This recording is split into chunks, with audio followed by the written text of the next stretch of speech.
लेकिन उनकी सीख बहुत गहरी और बहुत बड़ी होती है। ये कहानी हमें आईना दिखाती है कि हम जैसे दिखते हैं उससे ज़्यादा ज़रूरी है कि हम कैसा व्यवहार करते हैं। आपकी कहानी एक ऐसे मोर की कहानी है जिसे अपने पंखों पर बहुत नाज था। एक छोटी सी गौरैया थी जिसके पास दिखाने को कुछ भी खास नहीं था, पर उसके भीतर इंसानियत और विनम्रता भरी पड़ी थी। घने जंगल की हरियाली के बीच एक मोर रहता था। उसके पंख जैसे कुदरत ने रंगों से कविता लिख दी हो।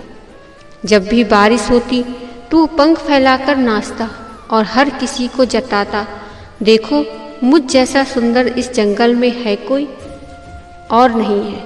मोर की सुंदरता सच में आँखों को खींच लेती थी, लेकिन उसके मन में एक बात जड़ कर गई। मोर को अपने रूप पर, अपनी खूबसूरती पर, अपने खूबसूरत रंगों वाले पंखों पर उसी जंगल में एक छोटी सी गौरैया भी रहती थी। न उसके पास रंग था, न ही भव्य पंख, पर उसके अपनापन और मेहनत और सादगी थी।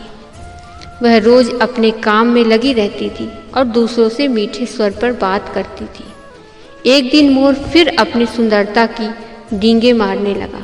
तभी गौरैया ने धीरे से कहा, मोर भाई, तुम्हारे पंख सच में बहुत सुंदर हैं, पर याद रखो सुंदरता सिर्फ अपनी ऊपरी नहीं होती, भीतर भी होती है, जो किसी के व्यवहार से झलकती है। मोर जोर से हंस पड़ा और बोला, तुम जैसी साधारण चिड़िया सुंदरता के बारे में क्या जानो। एक तरफ मोर ने ये बात तो कही थी, लेकिन कुदरत ने उसी पल उत्तर दे दिया। अचानक तेज बारिश शुरू हो गई। मोर ने खुशी खुशी पंख फैलाए, लेकिन इस बार वही पंख उसको बोझ बन गए। उसके पंख बारिश के पानी से भीग गए, पर अच्छा स्वभाव जीवन का साथ देता है। भारी पंखों के कारण वह उड़ न सका और कीचड़ में फंस गया। गौरैया को हल्की और फुर्तीली थी, आसानी से सुरक्षा जगह पहुंच गई। वहां से मोर को देखा, वो सहाय और डरा हुआ था। वहां से उसने मोर को देखा और अपनी गौरैया का अपमान किया था। फिर भी गौरैया का मन नहीं बदला। उसने अपने साथियों को बुलाया और सबने मिलकर मोर को कीचड़ से बाहर निकाला, और वही मोर शर्मिंदी से उसका सर झुक गया।